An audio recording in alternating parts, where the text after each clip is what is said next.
bangku.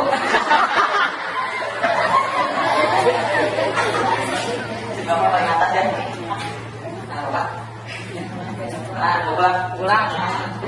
Dan ucapin selamat jalan. Ya, teman-teman. Tadi katanya di sini ada ini ya, kayak di bajunya yang ke-10 itu. Sunan kuning itu.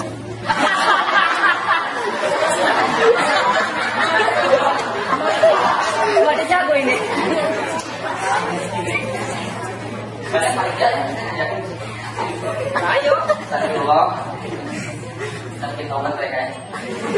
Ada juga tobat kita lagi. Mas, saya Kristen. Teman-teman, kenalin nama gue David. Bagus. Kemarin gue baca beritanya itu ada tulisan iPhone 5 meledak dan kena mata penggunanya. Dan ternyata saya pernah baca berita itu kan. Dan ternyata bukan iPhone 5 doang. Kemarin temen gue berita itu kan ada akseleratornya. Tapi kata-kata belaskan. Taunya dia belinya kan soking suara.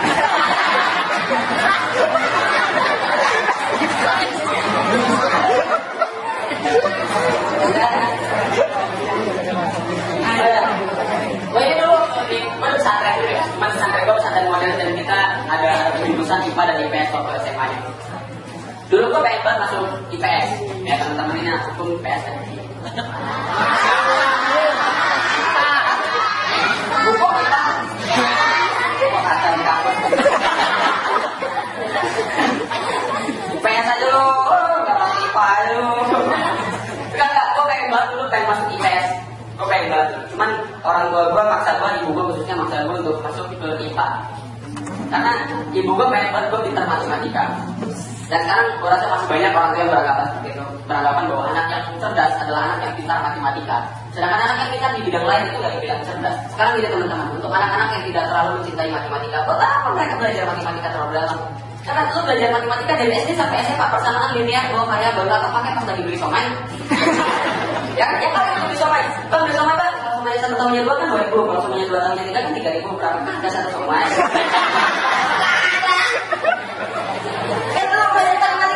SD sampai SMA geometri gak kepake pas lagi pakai mobil. Ya gak tahu yang pakai mobil ya kalau yang buat jadi bisa dikasih. Dan kalau menurut gue ya, kalau menurut gue masuk ke pendidikan di UI Jakarta. Gue masuk ke pendidikan. Iya, sekarang nih UIN banyak banget yang bilang katanya UIN itu salah ISIS ya. Ngomong aja, itu sakit ya. Tapi gue kenapa harus ISIS dari sekian banyak teroris yang ada di UIN gitu? Masih ada ya. Ya ngebom juga banyak. Ya, lagian gini kan. Jadi produk-produk ini enggak loh. Produk ISIS gue. ISIS yang ISIS itu men. ISIS itu syaratnya bukan di UIN. ISIS itu syaratnya di kereta api. Lu dengar kan suaranya? Tutup. ISIS. Tadi apa? Tadi gue di pendidikan. Gue masuk sama pendidikan. Gue pernah ajar anak SD sampai SMA gue pernah ajar. Pelajaran berhitung tuh, yang lucu tuh pelajaran berhitung kelas SD gitu. Gue tanya anak-anak habis 1 berapa, gak ada yang tahu. Gue tanya lagi anak-anak habis 5 berapa, pasti gak ada yang tahu. Pas gue tanya anak-anak habis 10 berapa, kalau kanan ada di Jogja, silakan Jacqueline King pak. Gue tanya lagi anak-anak dari 1 sampai 9, angka yang paling besar berapa? Yang paling besar kan 2 pak, gue akan buker. Ya, salah anak-anak. Dari 1 sampai 9, angka yang paling besar itu 9, kok 9 pak, ya kiu-kiu. Dan kalau menurut gue ya, pendidikan sekarang itu gak beda jauh sama pada saat pendidikan pada saat zaman kolonial. Karena hanya bisa dinikmati oleh kalangan atas. Sedangkan kalangan bawah yang bisa menikmati pendidikan dengan infrastruktur seadanya. Bedanya pada saat zaman kolonial kita dijajah oleh bangsa Belanda dan sekarang kita dijajah oleh bangsa kita sendiri. Lo tau kenapa kita dijajah oleh bangsa kita sendiri? Karena bangsa kita gak bisa menjajah bangsa lain.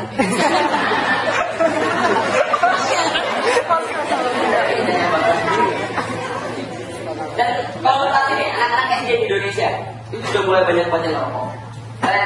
Ya rokok. Taruh gua lihat rokok ini. Rokok itu sekarang ini ya diganti kan peringatannya.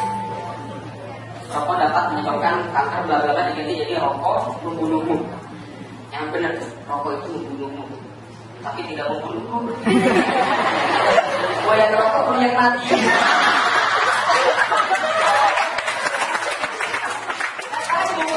Buku rokok itu udah ada gambar-gambar serem kan, paru-paru terus tenggorokan, kanker bibir segala macam. Itu kalau menurut gua gambar-gambar serem kayak gitu yang dibungkus rokoknya untuk mengurangi angka perokok di Indonesia itu nggak terlalu berpengaruh di Indonesia, nggak mengurangi angka yang signifikan. Kenapa? Karena orang-orang Indonesia kebanyakan beli rokoknya batangan. Kita lihat bungkusnya juga. Dan kan kayak tadi anak SD sekarang ini udah mulai banyak yang rokok ya kan. Kalau diperhatiin, kenapa bisa banyak anak SD yang rokok? Karena memang Indonesia adalah satu-satunya negara di Asia Tenggara yang belum membuat regulasi penjualan rokok kepada anak di bawah umur. Rokok bener kan? Ya, akhirnya anak SD di Indonesia kalau mau beli rokok tinggal bilang, "Bang, beli rokok disuruh sama bapak," bener kan? Kok nggak bilang, "Bang, beli rokok disuruh sama tukang dagang." Itu karena waktu kecil disuruh beli rokok sama tukang dagang terus diupahin. Upahnya apa? Rokok sebatang. Itu kok bisa udah ada regulasinya? Pasti jadi begini. Bang, beli rokok. Kenapa lo masih bocah beli rokok? Suruh bapak sendiri sendiri. Dia pulang bapaknya datang. Mas beli rokok. Oh jadi lu yang di luar anak lu tadi beli rokok? Bilang, bisa beli rokok buat anak saya. Kamu nggak jadi suruh anak tuh diupahin terus. Upahnya apaan? Rokok sebatang. Nah teman-teman, gue ini dulu sebelum masuk UIN, gue dulu di pesantren SMP, SMA, di pesantren 6 tahun di sana. Di salah satu pesantren modern daerah Banten. Sampai sekarang masih banyak orang berpikir katanya lulusan pesantren cuma bisa ngaji dan ceramah. Sontak. Gue gak bisa nyebuahnya. Dan pesantren gue itu dulu, itu kita ya, pesantren gue tuh di Banten. Itu masuk ke kampung lagi, kampung banget. Kampung banget. Itu ayam masuk rumah juga buka kaki kalau apa? Itu kampung banget. Orang di Jakarta malam minggu anak muda pacaran itu janjiannya di mall. Di sana malam minggu anak muda kalau pacaran janjiannya di Indomaret. Biasa orang kalau pacaran itu kan gampang gini ya. Halo sayang, aku udah di Senayan City nih, aku di lantai 1, kamu di mana? Oh, aku di lantai 3. Oh ya udah, aku kesana sekarang. Kalau di sana, sayang kamu di mana nih? Aku udah di Indomaret nih. Sayang aku juga udah di Indomaret. Kamu di mana? Aku di depan Rakmi.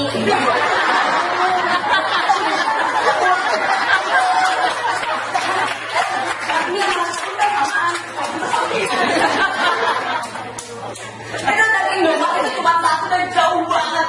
Itu belasan kilo kita berjalan kaki. Dari pesantren gua kayak beli Indomaret yang beli Yakult. Sampai Indomaret beli Yakult sampai ke pesantren gua lagi itu bakterinya udah berkembang biak. Jauh banget. Dan kalau di Jakarta prinsipnya gini, di mana ada Alfamart, di situ ada Indomaret. Ya. Kalau di pesantren gua dulu, di mana ada Alfamart? Hah? Di mana? Gak ada. Dan pesantren itu di letaknya itu di kampung dan posisinya itu di antara dua gunung. Benar-benar di gunung batang saya di lembah. Jadi kalau mau lihat pesantren itu sebenarnya gampang, tinggal tarik dari dulu.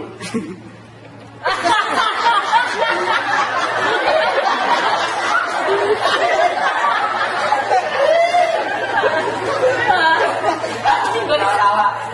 Boleh saya lihat pesantren?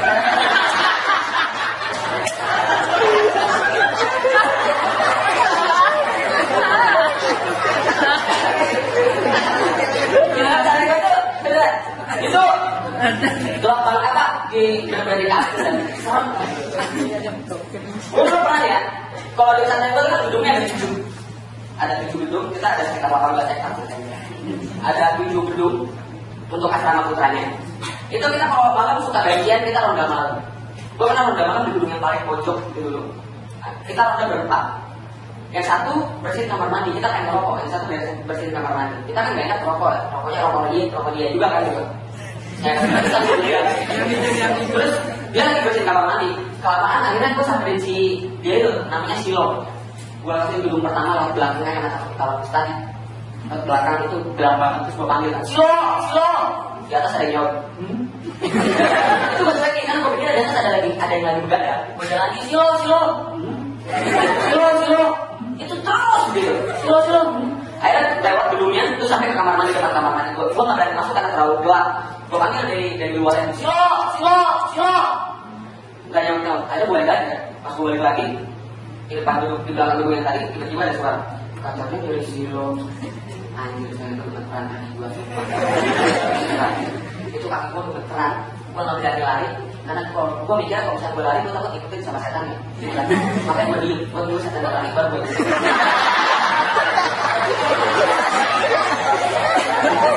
Saat itu gue jalan ke gedung gue tadi ya, jalan pelan-pelan terus gue teriakin temen gue 2 orang yang masih ada di gedung pojokan.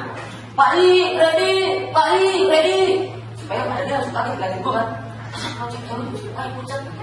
Terus didudukin, terus suruh orang ngopi. Santai, terus ada yang ngopi. Terus kaki pucat kan muka gue putih. Terus lagi gue putih, cek, vitamin C. Habis itu kita bertiga lagi kan balik ke tempat yang tadi nyari si Silo itu. Nyari pas sudah bertiga itu gue langsung berani tuh buat serentak. Gue teriakin, anjir setan dari pas di bawah.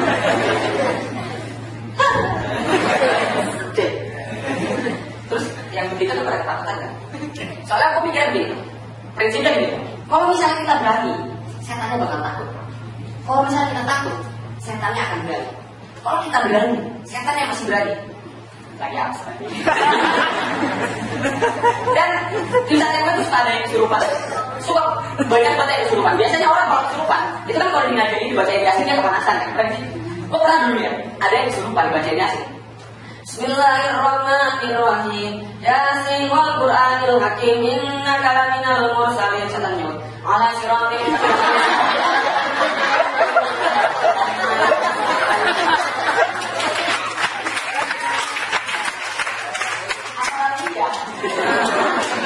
habis baca ayat selesai, kita baca waqiah. Bismillahirrahmanirrahim.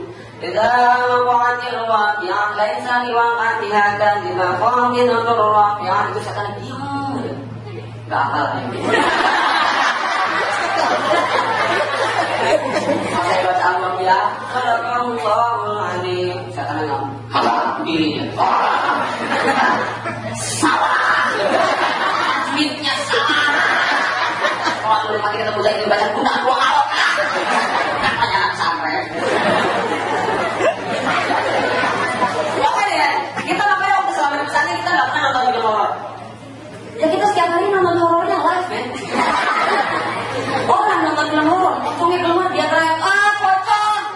Kita nonton film horor, pocongnya keluar. Dipocongin di dalam kamar mandi. Dengan kamar. Oke, gue sepayaran sama acara ini tuh dunia lain. Dunia lain tuh aneh. Kita tuh kayak nonton satu orang disorot sama kamera sama pelalu, terus dia komentarin hal sekitar tuh udah cuma gitu. Jalan-jalan, astagfirullah, di sini ada pohon, ada hijau, ada akarnya. Jadi pohon begitu.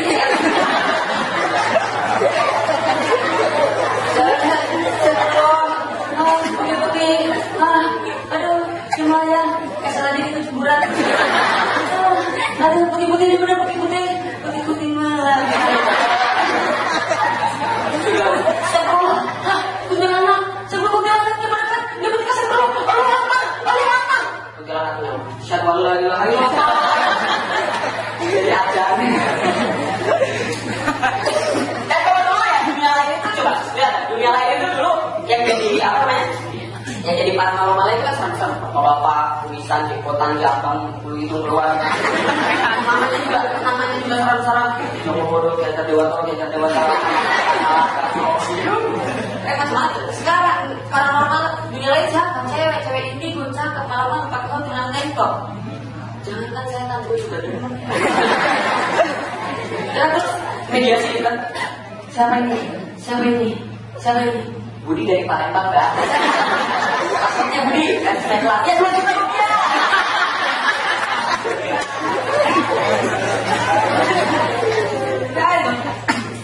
Dan gua kesini naik pesawat. Naik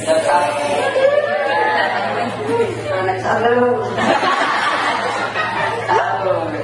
Gue pesawat kan tadi kan apa sih kalau kena awan itu kan turbulensi gitu kan. Ketakutan tuh panggil si mbaknya itu apa kebakaran tadi. Masih mbak, itu kok pesawatnya kita kenapa mbak? Oh nggak apa-apa mas, ini tadi di depan ada polisi tidur kan. Dan biasanya kalau keluar dari pesawat kan kita ada pramugari kan di pintu keluar kan. Selamat jalan gitu kan. Itu pasti nadanya beda. Kalau sama kan nggak mungkin. Selamat jalan, selamat jalan, selamat jalan, selamat jalan, selamat jalan, selamat jalan. Beda itu kayak gitu ya.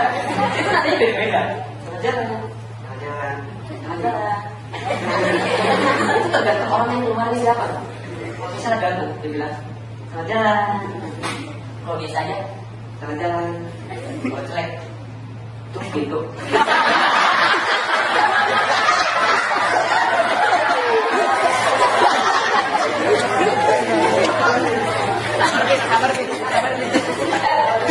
Beneran balik rencana gue naik kereta. Gak ada duit. Punya kecil tuh.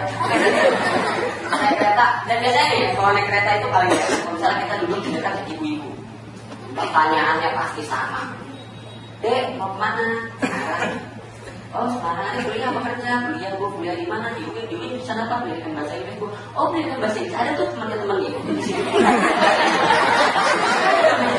Ada tahu tak namanya siapa? Ya nggak tahu. Lu yang mau cerita. Oh iya maaf. Aduh baru iya maaf. Kalau iya namanya si Irfan itu kalau ini. Nah kalau Jokowi kenapa? Jokowi Pak Presiden tahu ya gua. Udah mas. Kalau beli dari Palembang kenapa? Pertanyaannya tuh pasti pertanyaannya ada yang dulu di mana? Pasti ada. Ada yang dulu di mana pasti ada. Ini naik kereta tuh kayak itu ibu. Gue ngerinya nih ibu-ibu kalau kayak gini terus ntar gue naik pesawat sambil gue ibu-ibu tetap nanya sama ada yang mau kemana? Bu ini pesawat cuma turun di mana? Ya mungkin saya tuh ada bu. Siapa yang tahu nggak?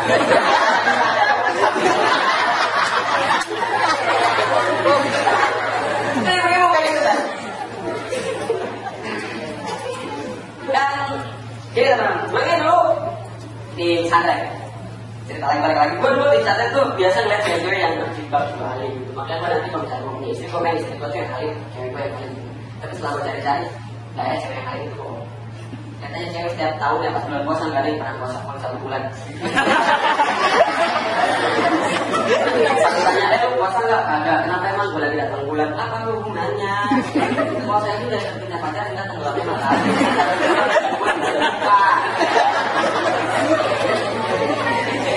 Ada bilang tuh nggak percaya cewek berkerudung gitu, tapi banyak bilang kata cewek berkerudung tuh kuno gitu kan.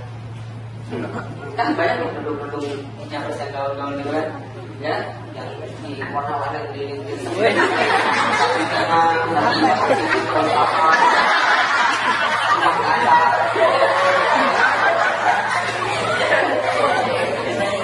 tapi kalau gue cewek yang berkerudung itu kalau gue lagi sering duit kan cewek malam-malam pakai hot pants lewat tongkrongan cowok cewek pakai hot pants malam-malam naik motor bertiga dikira sampai-sampean.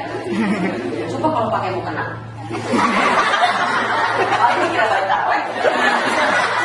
Cewek pakai hot pants lewat tongkrongan cowok digodain. Cewek coba kalau pakai kerudung ya tetap digodain. Ada satu cowoknya nih guys. Digodainnya beda. Buat simbolnya pakai tajwid.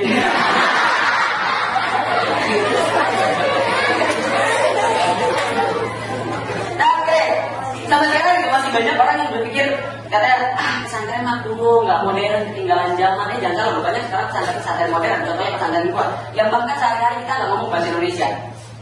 Kita sehari-hari ngomong bahasa Arab dan bahasa Inggris. Minggu pertama bahasa Arab, minggu kedua bahasa Inggris. Kita terus terusnya. Pas di bahasa Arab kita ngomong bahasa Arab. Ayo ashab, kita sholat jamaah di masjid. Pas lagi bahasa Inggris, pas lagi minggu bahasa Inggris, kita cuma ngomong bahasa Inggris. Come on, let's go. It's time to provide. Let's go.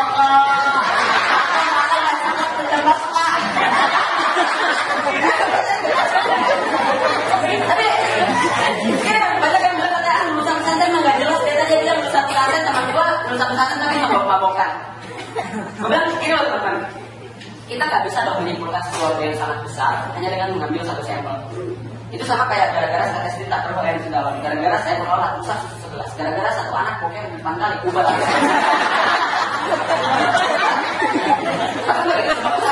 Pasti ada satu buah yang busuk dan itu jatuh ke bawah selalu dilihat. Yang bagus ada di atas, nggak pernah kelihatan karena ketutupan daun. Anak saya juga ada yang mabuk kadar. Ya tapi kan sebagian gitu, itu yang selalu dilihat yang busuknya. Dan lagi gini, anak pesantren kalau mabuk juga beda. Anak non pesantren dia mabuk dia rusuh dia sembarangan ngomong. Kalau anak pesantren dia kalau mabuk dia nggak rusuh dia nggak sembarangan ngomong. Dia sembarangan baca Quran. Jadi anak pesantren kalau mabuk baca Quran ini. Ya Rabb, faqad dibungkus andola. Saya bacanya dalam gereja. Saya baca, saya tanya ngomong Allah, lainnya ngomong siapa?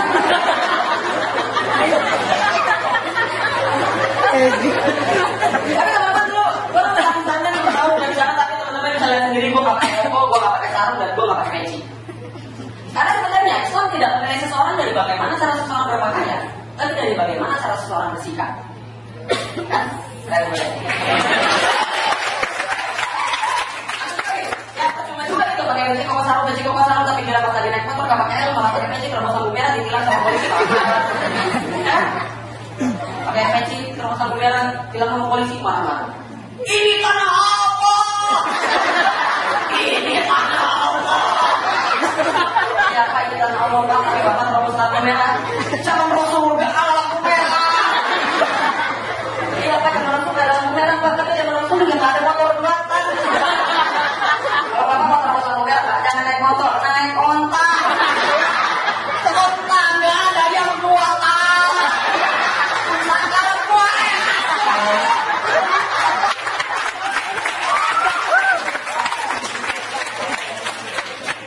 Tadi kita orang naik motor tak pakai helm malah pakai peci.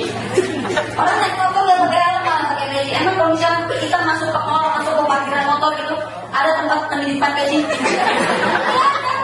Orang naik motor pakai helm malah pakai peci. Mungkin orang-orang yang kayak gini pakai sholat kan di pakai helm. Kalau mau pakai peci, jangan naik motor, naik karpet alat gitu. Ada yang dibojak.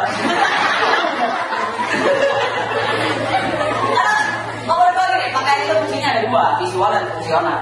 Enak dilihat dan bisa merepresentasikan sikap. Ya percuma juga kita pakai peci koko sarung, tapi dirampas lagi bulan puasa. Ada warga buka, pada ada kasih kira yang tetap digerebek. Kan kasihan. Gua belum kenyang. Cuma kita pakai peci koko sarung, tapi dirampas lagi di atas panggung lagi ceramah kepala orang dititik. Jangan kan bisa hari-hari laju gue. Jangan bisa diceramah itu. Ada suami salah dipanggil. Suami tadi sih. Pas lagi di depan masuk paling itu. Hai si wanita paling itu.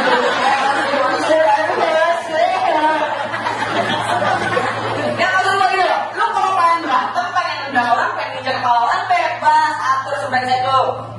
Bebas tapi seenggaknya ya. Kalau mau berantem itu pakaian selamanya dilepas dulu lah. Gue gak bilang pakaian Islam ya, pakaian Islam yang penting hanya menutupi aurat dan tidak menunjukkan bentuk tubuh. Pakaian pesantren kecil kok sarung lepas dulunya. Lepas dulu, tuh dulu juga pakai nyemek gak pernah pakai. Gue juga mau pakai nyemek gak pernah pakai sarung. Kasih gue nyemek gak pernah pakai sarung. Soalnya ntar dulu berenang. Karena menurut gue gini, orang yang kepalanya diikat sama sorban tapi kelakuannya enggak, itu bukan manusia, itu piccolo.